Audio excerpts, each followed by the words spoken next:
Ashley, you can go ahead and start the recording. All right, welcome everybody. My name is Mike Geringer.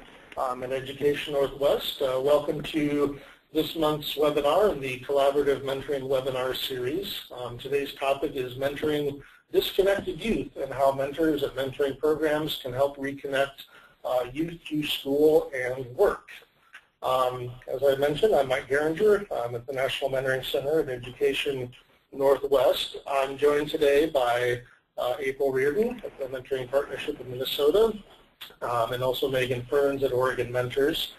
Megan will be handling questions and answers today, and April will be kind of driving the slides and technology for us. We're also joined by a really distinguished panel that I'm excited to have a good conversation with today around this topic. I'll be introducing them in just a minute.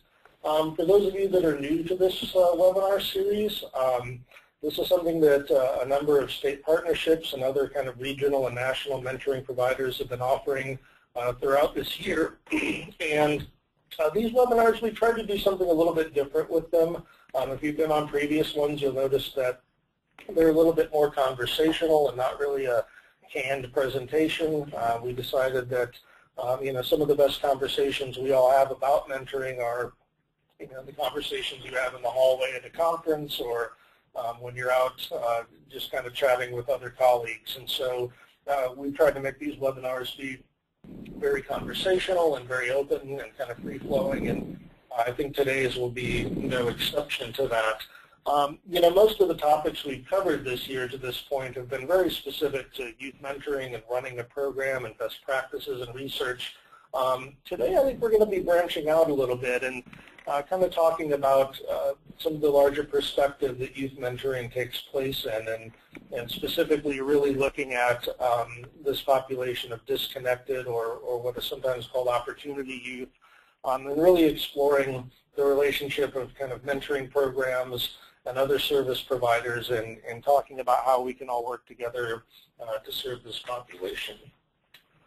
Before we get started, just a few housekeeping things. After the webinar, this is a question that comes up with every one of these. All participants will get an email that has a link to the recording of the webinar. You can also download the slides if you want those. We also provide links to some of the resources that were discussed during the webinar. And then if folks want to keep the conversation going deeper about this topic, we're directing folks to the Chronicle of Evidence-Based Mentoring, which is a new website started by Gene Rhodes, the prominent mentoring researcher. We've got a post up there already about this webinar, and we'll send a link to that as well, and folks can kind of keep the conversation going in the comments section of that site. We also, at the end of all of these, send out a little survey kind of asking how it was and ways that we can improve this offering, and we thank you in advance for filling that out. It really does help us figure out ways to improve these over time. As you probably heard when we started the broadcast, all attendees are muted for kind of best audio quality, less background noise. If you want to ask questions of our panel, though, we invite questions throughout the presentation. Just use the little question box over on the left-hand or right-hand side of your screen, I should say. We'll have a few polls here and there, and those are pretty simple to fill out. But certainly, type away questions in that question box, and I'll make sure we build in a few logical breaking points to kind of take audience questions and keep you all involved and engaged in the conversation. Before we get started here, a couple of polls that we do on each of these.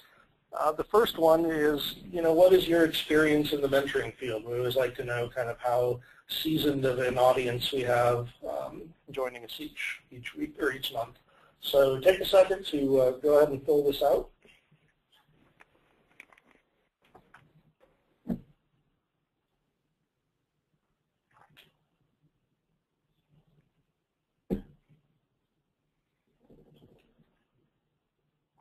Okay, what do our results look like here, April? A lot lot of a higher percentage of beginners than we usually have sometimes, and as usual, a good amount of experienced and expert practitioners. So thanks for joining us today. And then the other poll we usually do is kind of asking about what your role is in your program. Kind of like to get a little bit of a sense of the types of mentoring professionals and other folks that are joining us today.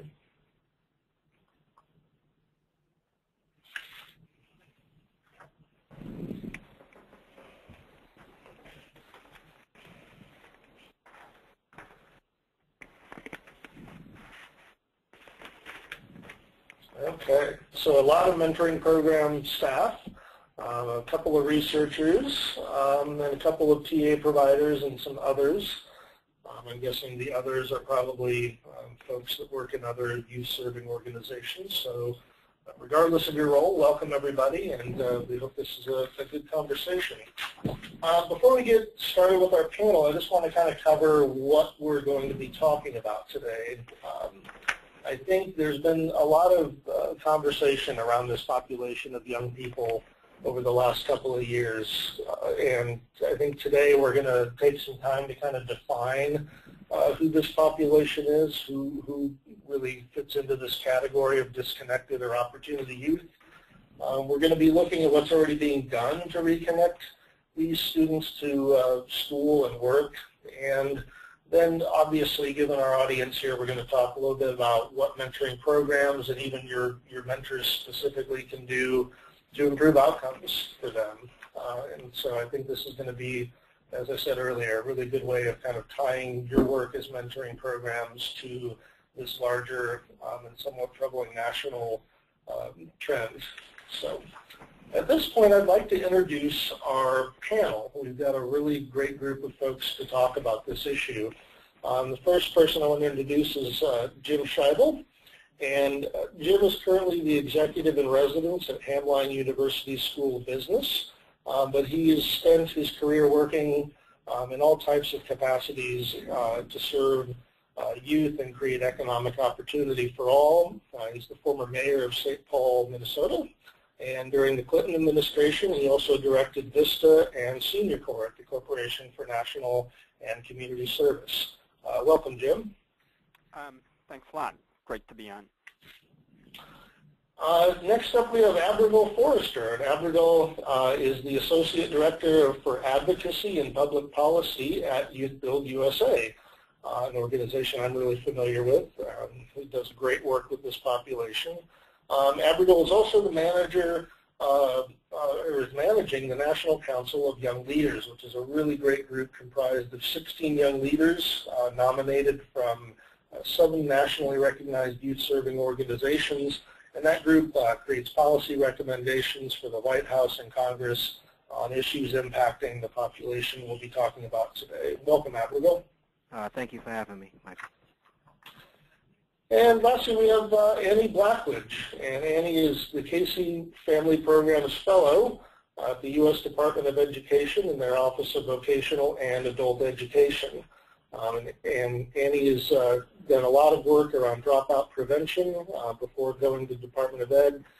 She was with the Washington State Office of the Superintendent of Public Instruction, where she spearheaded that state's efforts to kind of do a statewide dropout prevention model, and that was something that had a lot of success and created a lot of infrastructure to help prevent dropouts. So thank you, Annie, for joining us today. Thank you. Glad to be here. Great. Before we get going here, you'll see on the screen we wanted to do a couple last polls around your familiarity with this population. And so we're just wondering, how familiar are you with this concept of disconnected or opportunity youth, and just your own personal background or even the work of your program. Take a second to fill this one out.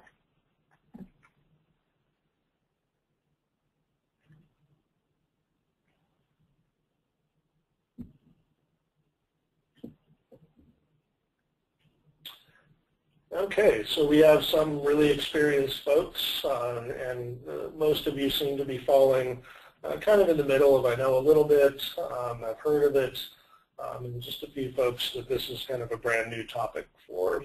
The last poll we want to do before we get going here is looking at does your program serve this population of young people?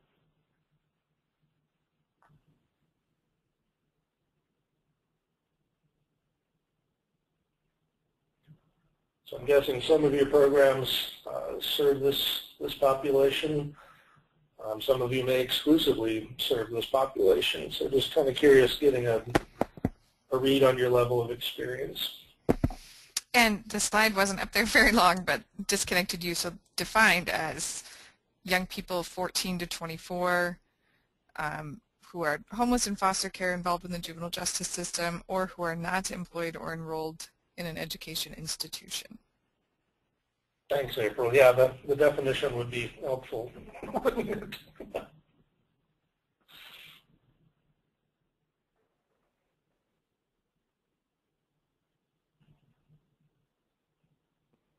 Okay, so as expected, I think no surprise here. Some of you really serve that population exclusively, but most of you know that some of these young people are in your programs already. I think today we'll be talking about what we can do to maybe even intensify those efforts and bring mentoring to these young people. So I've got a number of questions I kind of want to put to our panel today to get the conversation going, but as I noted earlier, those of you in the audience, feel free to use that question panel to type whatever is on your mind, and we'll try to weave those in throughout the conversation today. I think I want to start maybe with you, Annie. There's been a lot of conversation over the last few years around this population of young people, but I think, you know, as we just noted, it's important to kind of really define who we're talking about here. And this really is not a homogeneous block of young people either, that there are different subgroups within this population. So could you just maybe take a minute to tell folks kind of what the working definition is of opportunity youth? Sure thing. Generally, most folks define this population as young people between the ages of 14 and 24 who are not in school or not employed. And we know that some of the most vulnerable subpopulations within this designation are youth who are homeless, in foster care, or involved with the justice system. And we also know, in addition to that, that young people with disabilities, mental health issues, and those who are pregnant and parenting or who lack family support are also very prevalent in this population. And as with most definitions, there are certainly categories that I didn't touch on in there that would also qualify as opportunity youth or disconnected youth. And the words are interchangeable. I know the White House Council defined opportunity youth to redefine disconnected youth. And the opportunity part meaning that as providers, it really is our opportunity to be able to re-engage these young people into school and work. Great. Thank you for that. You know, one of the first things that popped into my mind when we were putting this topic together and when some of the reports started coming out on this last year was, you know, is this a new problem? Is this something that's gotten worse in recent years? And Jim, you've got a lot of experience kind of working with this population and programming that's directed at them. The numbers here are overwhelming. I mean, the Opportunity Road report estimates that there are 6.7 million of these young people in the country. 3.5 million of those are considered chronic, meaning they've been in this situation for quite some time. Could you talk a little bit about maybe how we got to this point? Are we just kind of redefining an old problem here, or is this a new spike in kind of this issue? Well, I mean, it's definitely a spike, and I think in Annie's definition, you know, she covered a lot of, you know, why are, you know, so many young people poor, and I think the number is so huge, and you're right, there is a spike, but, you know, many grew up in poverty, many are victims of abuse, some Some come from parents that abuse drugs. Way too many were homeless along the way. The whole transition from foster care, we always see people going through care and transitioning out and ending up on the streets. And many of these youth have witnessed violence. So you put all those numbers together, but like so many of our statistics today, it's just impacting way too many people. And it's just a week after the election, but I have to say, I wish there would have been a lot more debate. Why are there this many youth? And why aren't we addressing it? What can we do? But I know this group will focus on it, and maybe we can come up with a strategy that will work. Great, thanks. And just to let our panel know, if any of you have other thoughts on any of these questions, feel free to jump in at any point here. You know, I think you mentioned the election, and I think certainly this current administration has kind of re-energized the focus on this population of young people. And I know, Annie, your work has been really a big part of that. Could you maybe tell folks a little bit about kind of the push in recent years at the federal level to kind of identify this problem and start coming up with some solutions and strategies? Sure thing. I guess I'll go back to the historical perspective on this in terms of saying that the focus on disadvantaged young people is not new, nor does it belong to any political party. We really has been a focus of bipartisan federal attention for decades, and as you can see from the timeline there, we can probably even go back further from President Clinton's Crime Prevention Council and look at some of the efforts of Jimmy Carter and Ronald Reagan as well. And I know we have a moving name for these young people, you know, whether we call them disadvantaged or at risk or vulnerable, now disconnected or opportunity youth. So the work that I do is specific to the Interagency Forum for Disconnected Youth. This forum was established in 2012 as an outgrowth of the President's 2013 budget proposal for Performance Partnership Pilots Authority and targeted funding. So as you see here from the slide that's up, there are quite a few members of the Interagency Forum.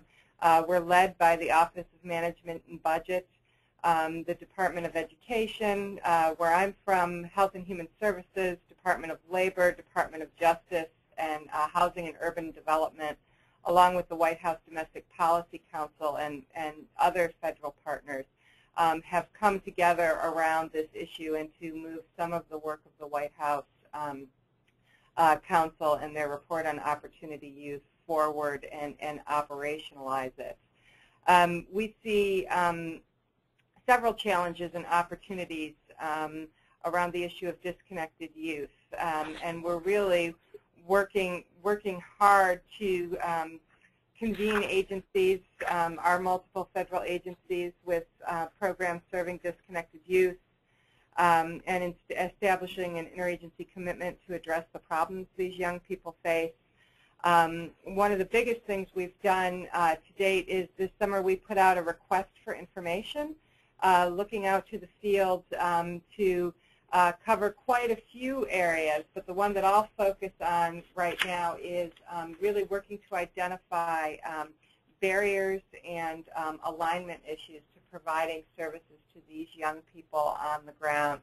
And as we know, these young people come to us with so many issues that tend to get compartmentalized depending on what program and what funding we have. And we know too often these young people aren't effectively served by the existing system. These barriers to serving these young people exist at all levels, local, state, and federal. And we really need to work better at identifying and eliminating the barriers, which is one of the things that the Interagency Forum is focusing on doing. So we've taken all of the feedback that we received from that request for information and are looking to address the barriers within our own agencies and come up with some solutions to those if they are within our power to do so. So we're really looking at, administratively, what can we do? Are there things that are statutory that would require legislative changes and identifying those? And then are there regulatory barriers? So we received over 170 responses from a broad array of stakeholders. And I think of most important to the folks on this call here, one of the resounding themes that came up again and again throughout these responses was the importance of a long-term connection with a caring adult or a mentor. Everyone from across different sectors and different agencies focusing on this issue from different perspectives all really seem to agree how important that relationship is for these young people. And then as you can see from the list, those are some other themes that started to emerge. Not the only ones, but ones that we heard from more than one respondent. Great, thank you for that overview, and I'm glad you mentioned kind of the compartmentalization of services, and I know that for a lot of mentoring programs that serve disconnected youth, that's a common issue that they have. I have youth in foster care in my program, or I have youth dealing with mental health or other issues, and it's a real struggle sometimes for mentoring programs and mentors to be effective in that. But I'm also encouraged that your RFI really identified that caring adult presence as a real need, because I think that caring adult, whether it's through a mentoring program or whether it's through one of the other services the young person's getting, or even just through a faith organization or whatever, that individual can maybe be a bridge across those different services and maybe be a support that's not kind of in a silo for the young person. So thanks for that overview of kind of the federal efforts around this. Jim, I wanted to check in with you here. You're working with an organization called Opportunity Nation. And when we first thought of this topic for the webinar, I wasn't familiar with them, and I was wondering if you could maybe take a second to kind of tell folks what Opportunity Nation is all about and what you were all doing. Yes, I'd love to, and it's important we have a conversation with this group because one of their major strategies, one of 8, is mentoring. Opportunity Nation really grew out of a sort of a similar campaign 4 years ago, Service Nation. And I wish we could do a little survey of how many of the people participating today might utilize AmeriCorps members or VISTA or Promise fellows. But American Opportunity Nation really grows out of this idea that when we came, service was something we all could agree on. And no matter what party, no matter the presidential candidate, people were able to come together and saying, put everything aside, we should be giving people the opportunity to serve and to better our communities. And so this past fall, Opportunity Nation was formed. It includes over 250 organizations. I know many mentoring organizations are part of that. And that includes over 100 million people. And it really focuses on, I think we all saw division around the states, but something in common is the fact that people believe that we should provide opportunities, that we should not say people can no longer have the American dream, and that all people should have that opportunity. So there's been a couple gatherings, and the business community is involved, higher education, many nonprofits, corporations, foundations, United Way, ARP said, let's all come together and see if we can't, we're not going to agree on everything, but can't we agree on some strategies? And I'm very pleased, and this group should be pleased, and they said everybody should have opportunity, but let's just start. Can't we agree that the 17 to 25-year-old, 18 to 24-year-old has this ladder for opportunity? and they have put together an 8-page plan that they'll be bringing to the Hill. At a recent meeting in D.C., a summit, there was Senator Rubio speaking, Senator Harkin, people from both Republican and Democratic administration. So I think people want to see people come together, and one of their 8 key goals is that we boost mentoring. So I think it's definitely some opportunities, and I think they're on the right track by focusing on youth, and particularly, as you said, looking at how do we put and connect caring adults in the lives of young people. Oh, great.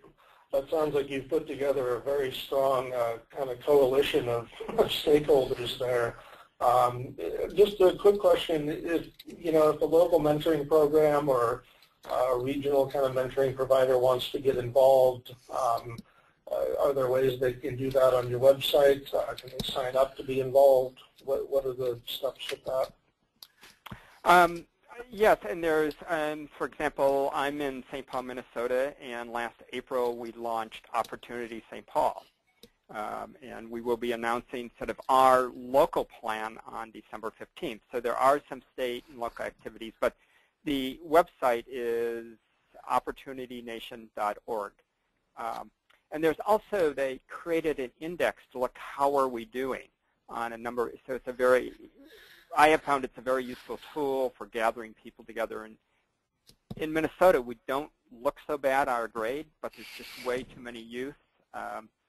Our grade shows we just have a lot more work to do. So it's a very good website, opportunitynation.org. Great, thanks. I want to pause for just a second here and check in with Meg and see if we have any questions from the audience here. Meg, anyone have a burning question? Yeah, Andy wanted to know, going back to Annie, Andy was asking, of those 170 comments that Annie mentioned that were made in response to the RFI, are those available anywhere online to view? I was just busy typing a response to that. Right now they're not. I expect that they will be shortly. We have to process all of them, and most of them, or not most of them, some of them came in via snail mail or were hand-delivered in person, so they require some processing. And April, I can follow up with you to maybe send some information out to the folks or post something in a comment place once we get those posted. Great. Excellent. Anything else, Meg?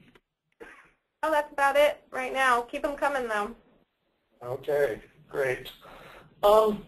I want to take a little bit more time here to kind of unpack the issues around this population of young people, and really, for just a second here, focus on kind of the impact of this problem, because I think if mentoring programs are going to be part of the solution here, there needs to be a real understanding of what this issue is all about.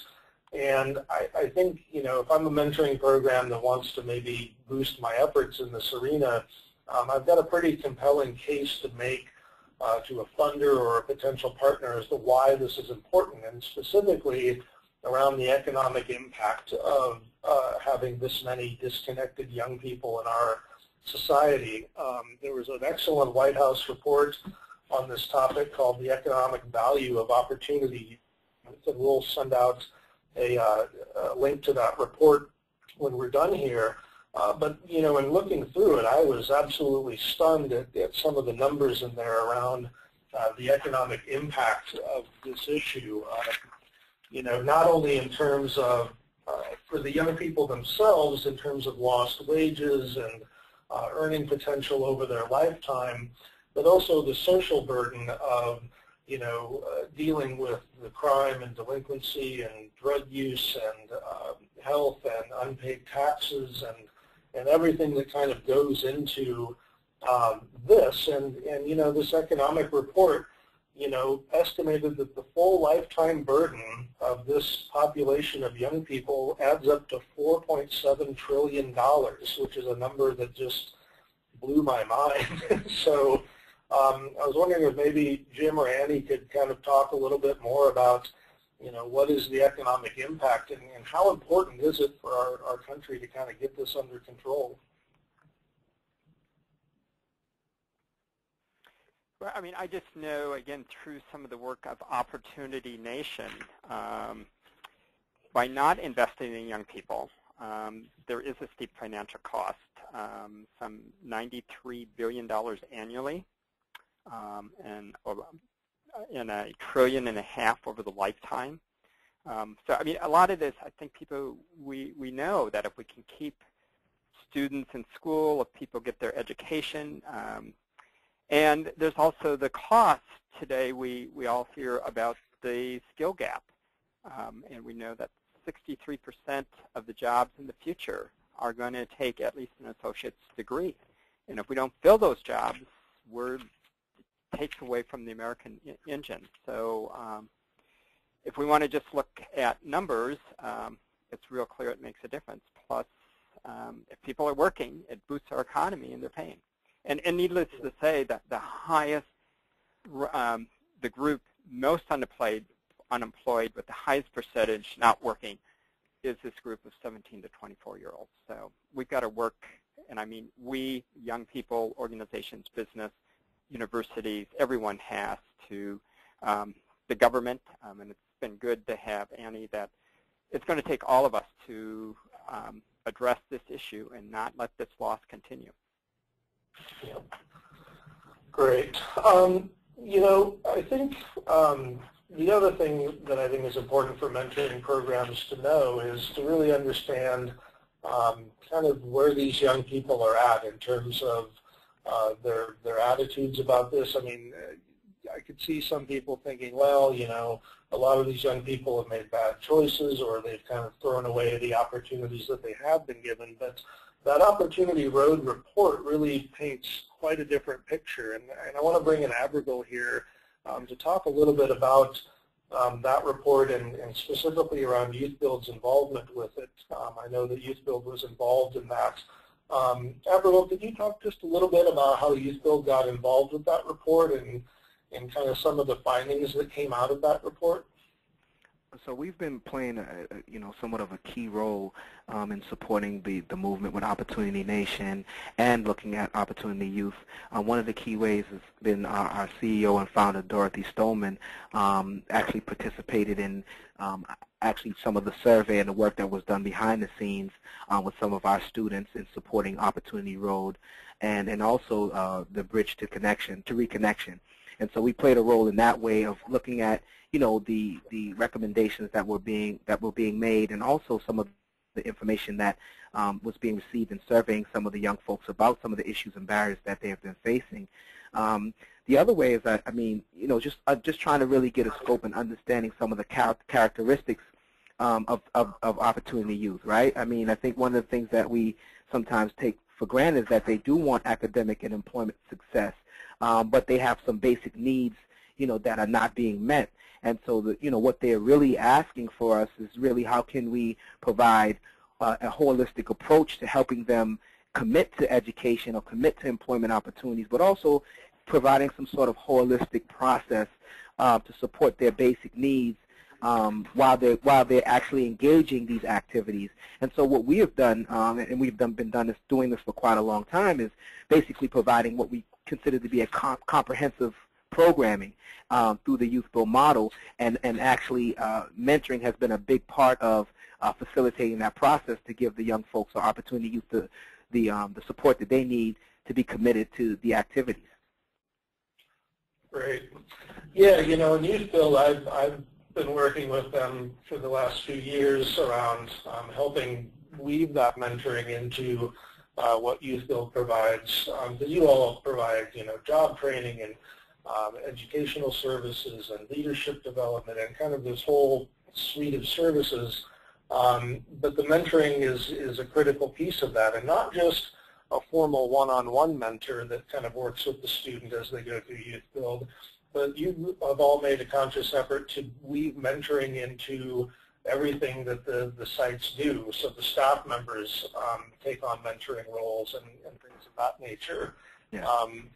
And I just feel like that's a really important distinction, that it's not just that mentoring programs and their volunteers can be part of this solution, but I think for other service providers, if you're a job training program, if you're drug and alcohol counseling, if you're offering other services to these youth, training staff in those organizations to kind of take on a mentoring mindset, I think is a really important part of this work, and it'll help provide that caring adult that the study really pointed at as being something they need. Yeah, and if I may, Michael, really quickly, I mean, one of the things that we've also done is really been leading the way with this National Council of Young Leaders that have come up with we've brainstormed, and one of the key areas that they wanted to focus on has been mentoring, and how can we expand funding for mentoring to give supports into post-secondary education. So I just want to throw that out there as another way that Youth Build USA and the Youth Build movement is supporting the Opportunity Nation connection. Great. Meg, do we have any other audience questions rolling in?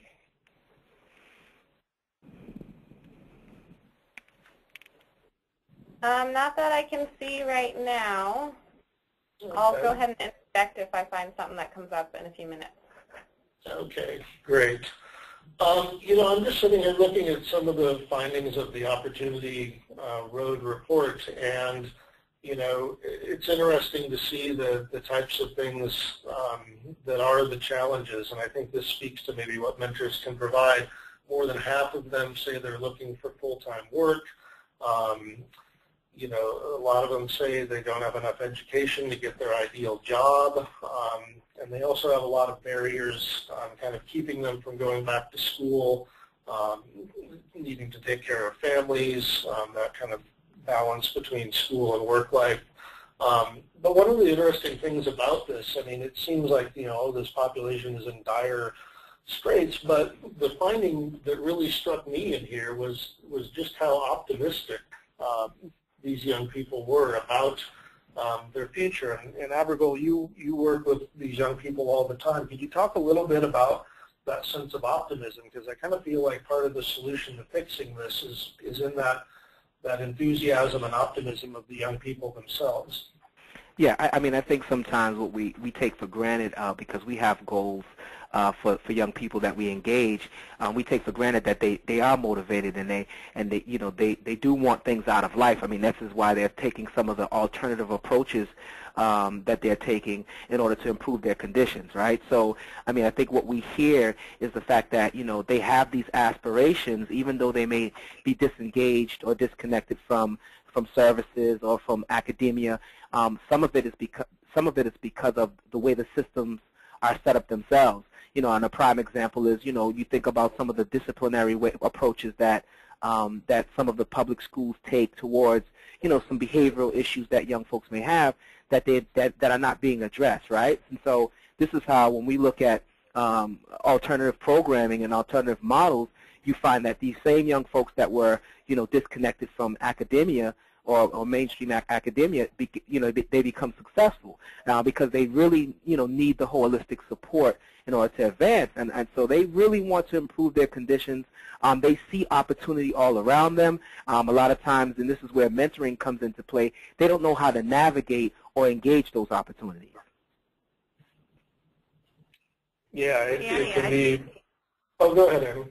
Oh, I'm sorry. I just wanted to follow up on that and speak not so much as a representative of the Department of Education, but rather from my many days as a practitioner. I mean, these young people have heard the message we're sending. They know how valuable a high school diploma is and a college education is. And I think one of the barriers that we really face in serving these young people that really is starting to emerge in the science now is really understanding the impacts of trauma that these young people have experienced, and how do we translate those into interventions that really focus on the things that we can change, non-cognitive skills and executive functioning, and helping them get those skills that will help them to persist and be successful both in high school and into college and employment. I agree. Yeah, I'm glad you mentioned those non-cognitive skills. I mean, there's been a lot of conversation around that topic in the last year around teaching young people the, skills of just resiliency and kind of, grit and determination and the ability to just simply focus on a task at hand. And that kind of gets into, a very mentoring specific thing that I wanted to ask our panel. If I'm running a program and I've got some of these young people in my program and I'm matching them up with a mentor, what kind of training or skills is that mentor going to need to have? What advice would you give that mentor about working with a young person in this situation? Yeah. Well, if I may, this is Abrigal. I think, one of the first things we want mentors to be is an example, of the quality of life that, that can come out of the commitment to the activities we're asking them to engage. I always tell people about how, when I was growing up, and I can consider myself an opportunity youth at that age, there wasn't a lot of conversation. What we saw, and that, that gave us buy-in to some of negative behaviors was the fact that, people presented, what the outcomes were, and so I think a lot of times we may look for mentors who, can talk a good message, but at the end of the day, young folks need to see some things. This is why they get influenced by media a lot, because in the media, in hip-hop and all these things, they're seeing, even though it's a false sense of a quality of life, they're seeing a quality of life that they aspire for. So I think that's really important for mentors to really, be at a place where we're looking at mentors who can be an example and give young folks that exposure. The other thing I think is giving them opportunities to be exposed to new growth opportunities. So that mentor having, resources and opportunities to bring a mentee along so that they can see that the world is broader than, the issues that they face or the corner that they're always hanging on or the environment that they're currently in. And lastly, I think it's important for mentors to have, resources to help, advance the goals of that mentee.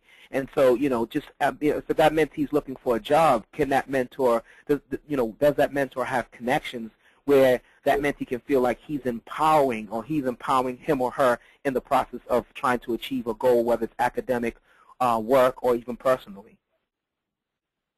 I can. Great, thank you. I'd like, Jim or anything else on that?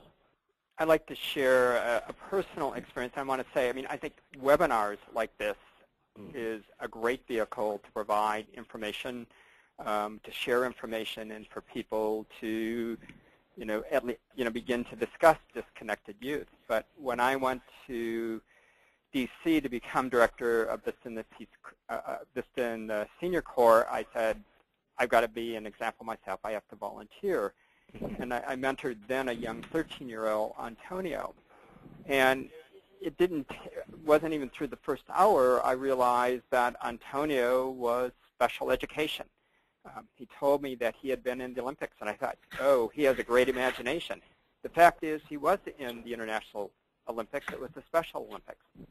And that started on a real journey for me and his grandmother and family to examine the kind of education and support he was getting. And I want to say it wasn't very much. I think it's gotten better. Could get a lot better more. But I think groups like Mentor and the state mentoring associations and just mentoring programs connecting and webinars like this can be very helpful. I have no children, so I wasn't, I started as a youth worker, so I knew something about special ed, but I think there, we've said there are some good things happening out there. There are some resources, so I think there needs to be vehicles and resources for mentoring programs and for the mentors themselves. And I got a huge education in special education, and from that said we need more schools, and was one of the founders of Cesar Chavez Charter School in D.C., which I think is one of the best around because, among other things, it connects those youth with the leaders in our nation's capital. So I do think there's resources, but we need to let people know where they are and make them more available. And I think that's one of the wonderful things Mentor does. Great. Jim, you just mentioned something that I wanted to bring up on this webinar, and that's in working with your mentee, you recognized that he was part of some systems that were perhaps, not serving him as well as they could. And there's been some recent research in the last couple of years, specifically the meta-analysis by David Dubois, that really found a link between kind of program effectiveness and models where the mentor took on kind of an advocacy role for the young person that they were serving. And there's been a lot of kind of debate and conjecture about, what does that really look like? I mean, we're not really talking about advocate in kind of a CASA role for the most part. But, you took it upon yourself to kind of learn more about the special education system and tell me if I'm wrong here, but did you spend some time serving in a role that you could maybe describe as advocating for that young person? Well, I definitely advocated, including suing the school district, which was a new experience for me, and getting him placed in a different school. And we talk about connections are important, even though I was, had just spent a little time in D.C. before. I had enough connections with Antonio and his grandmother, figure out what we needed to do to make this work for Antonio. And I think any mentoring, when we look at what does it take to be a good mentor, I mean, I don't think we can define a good mentor without saying that person's an advocate. And part of the discussion is how do we provide the tools. But mentors and mentees speaking to elected officials, I think, is essential, and it's good modeling. But with the Minnesota Mentoring Partnership, I just love the story after stories, how people became involved and told their story and told it to other people. The reports we have, I've seen, are really great, but I think equal to that are the youth themselves and mentors telling their stories to people and what they're going through and connecting with local officials. We elected them. They would be the first to say, we can't forget about them. And I think we have a great opportunity through things like Opportunity Nation and with people going to Washington and our state capitol saying we need to work together. I think we can come together around our youth and particularly mentors and mentees coming together to advocate for changes that are going to help them reach the American dream and just have a better life. Great. Well, thank you for that. And I would certainly say that suing a school district is an extreme example of being an advocate, but I think it's wonderful that you saw a need and stepped up in that way.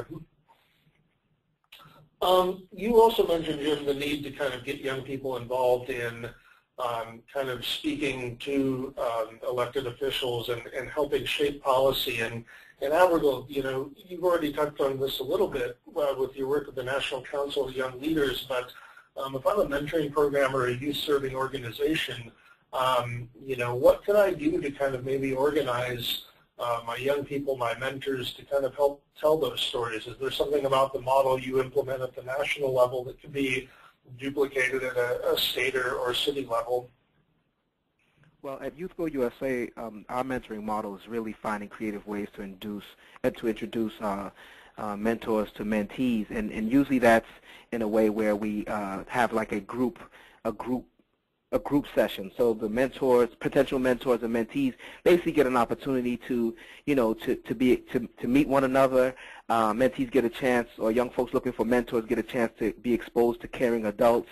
And we run that course over like a 90-day period, which has been identified as almost like a best practice to introduce mentees to mentors. And then at that point, it gives the mentees an opportunity to kind of get to learn and know and make a choice on their own who they want to be matched with.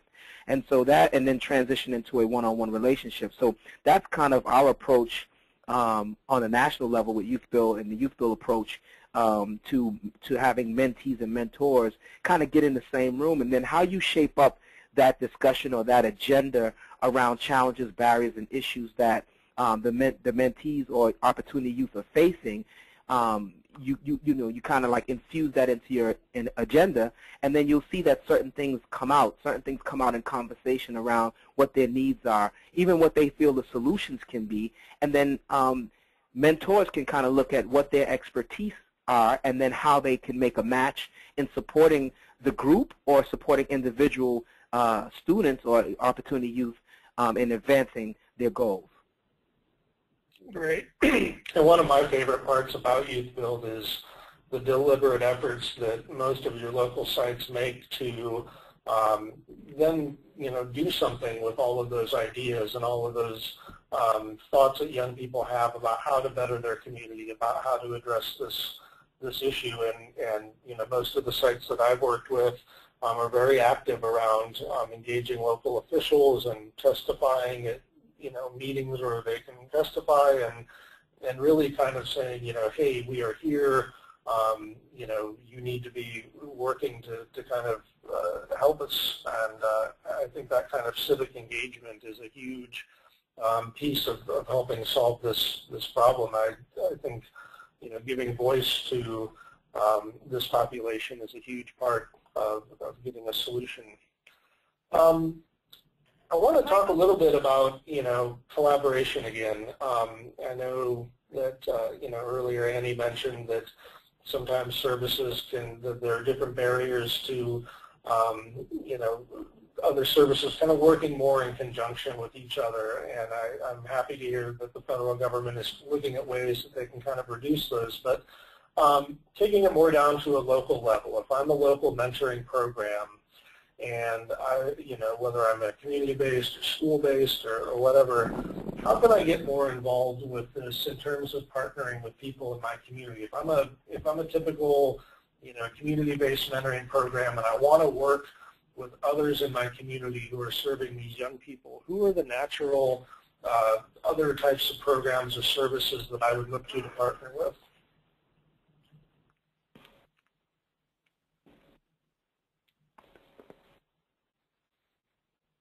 I think I'll jump in. I think one of the I'm sorry. You want to respond? No, go ahead, and I'll. Oh, okay. I was going to say one of the things that one of the resources that most community programs are reaching out to is faith. They start with faith-based organizations, right? I mean, I think that's one of the things that is a crux of having faith is wanting to give back and wanting to support young folks specifically. So I think a lot of programs start with reaching out to their local church and just building that kind of relationship. And then out of that, you start to build relationship with like local businesses or other organizations within the community that want to give back. So I think that's one of the strategies, and I'll let Jim respond. Well, I was going to one sort of large organization that's throughout the country that pulls together coalitions is United Way, and there's always a number of youth-serving organizations, and a benefit of an organization like United Way is you have CEOs and corporations and a good mix of people. But I think it's one step we can do is I encourage, and I've done it with students I've mentored, is sort of map out the community and with them sort of figure out what are the assets that are in every community. There are libraries, there are recreation centers, there's places that youth gather. So just sort of one exercise I've used is looking at the assets. And I think part of when we talked about disconnected youth, we have to remember they have a lot of assets. And part of building them up is recognizing that a lot of times they know more about the local community than I do. So I think part of the approach should really be listening to their approach and just as you said, Michael, at the very local level, say, what's around here? And sometimes there are things within walking distance of people that are very interested in working on addressing issues related to youth. Great. Thanks for that, Jim. We also are joined today by Tammy Tai, who's with Mentor, the National Mentoring Partnership, and I think she wanted to weigh in here and talk a little bit about what Mentor is trying to do at the national level and through their partnerships with other national organizations. Tammy, are you with us here? Are you unmuted? I am. Thank you, Michael, and thank you all, the panelists, for your words, Jim, Annie, and Abrigal. And Abrigal, I knew you when you were at Street Safe, so it's great to hear your voice.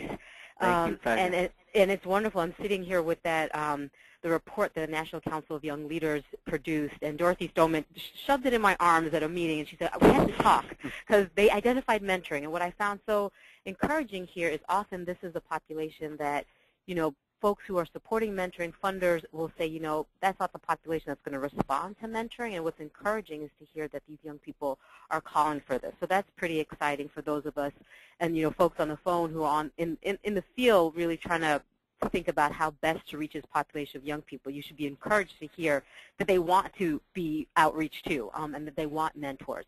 A couple of things from mentors' point of view. I mean, we are working to support the network of mentoring partnerships supporting many of the mentoring programs on the phone.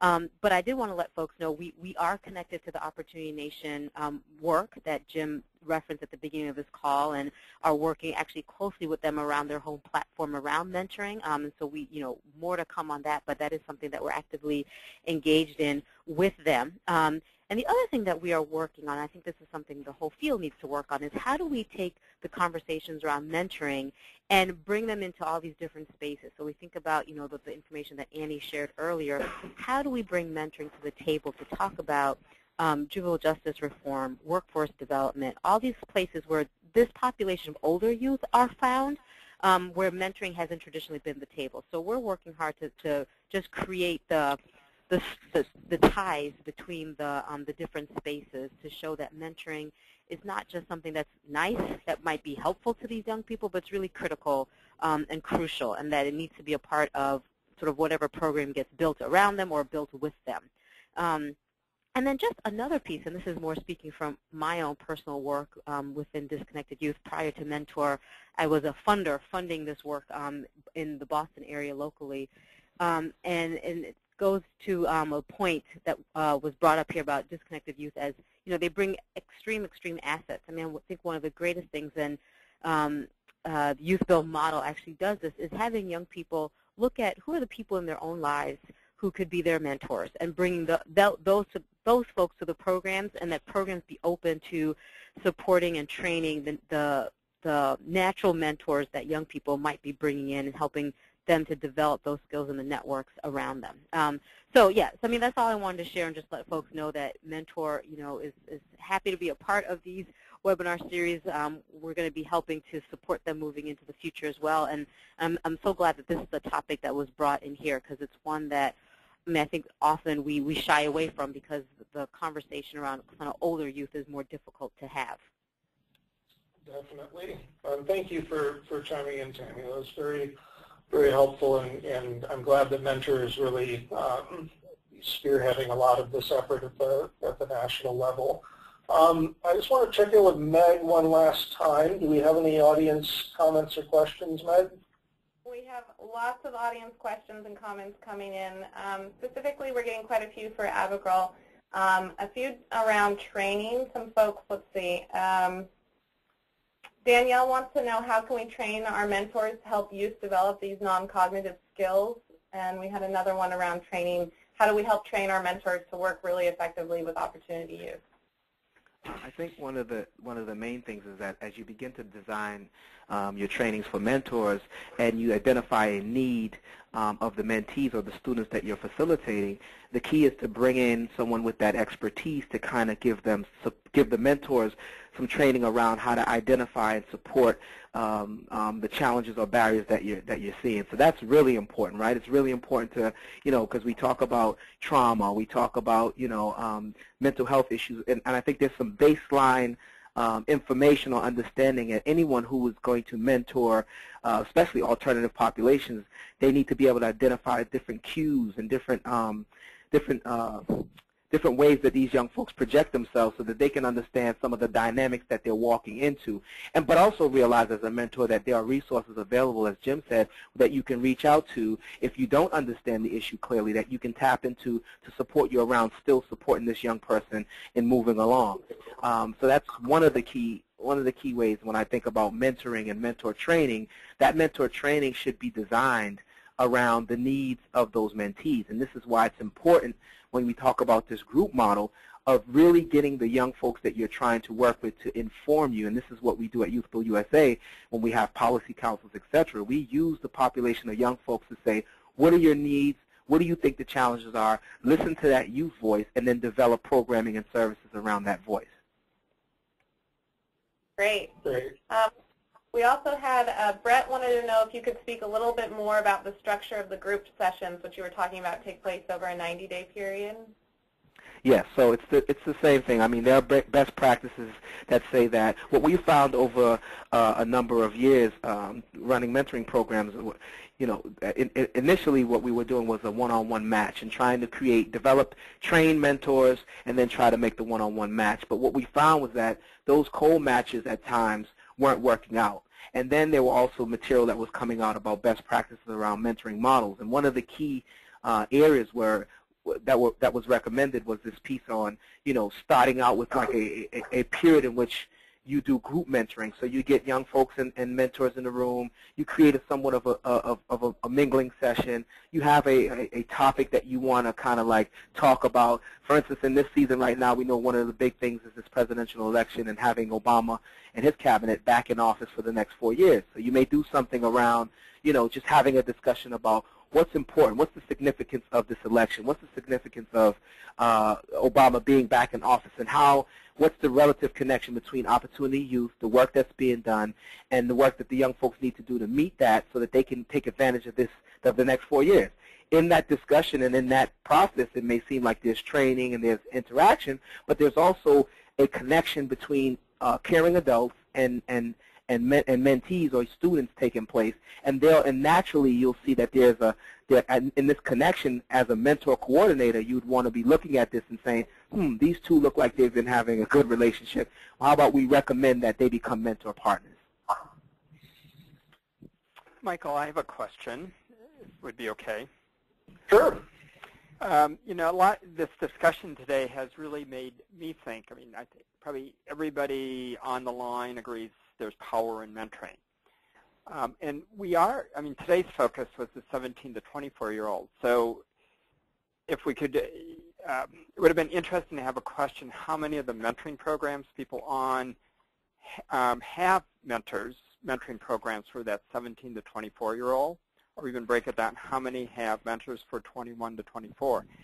And in my own sense from mentoring is there is a different approach, a little bit as Abrigal was saying, in mentoring a 12-year-old and mentoring somebody that's 21, 22 that's just come out of foster care. So maybe if I could put something on mentors' agendas, I think it might be good to gather maybe what's being done in that area. And as some of the questions, Michael, you raised, what are the resources out there, but are there special approaches, the way we put together mentors? And I think it's important. A 15-year-old has a mentor.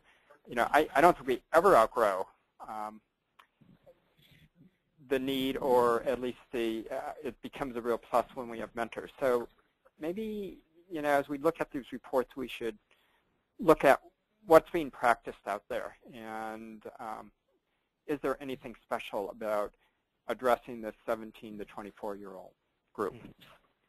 Yeah, definitely, and that's something that I think the mentoring field has been talking about for a little while. There's starting to be, we do have the elements of effective practice that I think kind of cut across all mentoring programs, but I do think there's a real recognition that programs that are serving older youth need to approach things a little bit differently. I think oftentimes mentoring is a lot more kind of focused on helping the young person through a transition, or it's a little more instrumental. They need a job. They need to get into higher education. They need to take care of a family, or so it's a little bit more focused on getting that person in transition from point A to point B. I think there's also a recognition that you need a different kind of mentor for working with those older youth.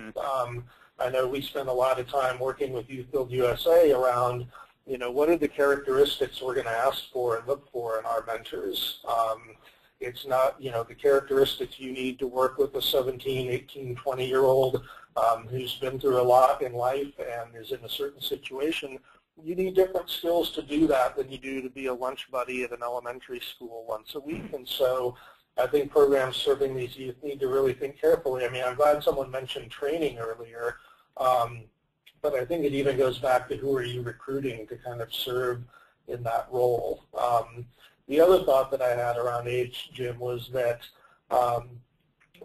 there's also an opportunity here to keep youth from becoming disconnected in the first place. And I think, while there's certainly a need to provide services and mentoring for this almost 7 million young people that are currently in this position, I think we can also help solve the problem by working with younger ages and keeping them engaged and not letting them get to a point where they have dropped out.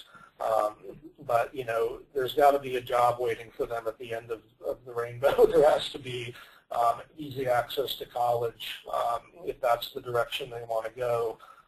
So I think mentoring has got a role to play here, but as we've all noted, it's going to take a lot of cross-sector collaboration and a lot of kind of systemic change to make all of this work together. Meg, any other last questions here?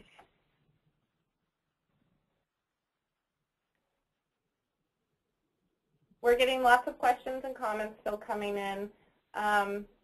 One, Major Harris Jr. wants to know from Abrigal, you talked about the concept of youth-initiated mentoring and having those youth participate in this kind of 90-day period to see who they gravitate towards. Are those people that for volunteers all pass through a background check at that point? Yes. So there's definitely a screening process before you even have mentors to come into the room, right? So there's a process in which you're looking at who your mentor pool is going to be. You're screening them to make sure that the folks because you don't want a young person to make a connection and then based on some of the criteria or limitations of your program, then you have to kind of remove that person because that can affect the trust factor. So this whole group piece and who you have in the room becomes important because the key to this group process over the 90 days is so that, especially for alternative young folks, is to really build a sense of trust. And so we don't want to do anything that's going to impact a decision or choice that's being made within that session that's going to impact, one, the young person trusting the mentor that they're attached to, but also, more importantly, trusting the program. Yeah.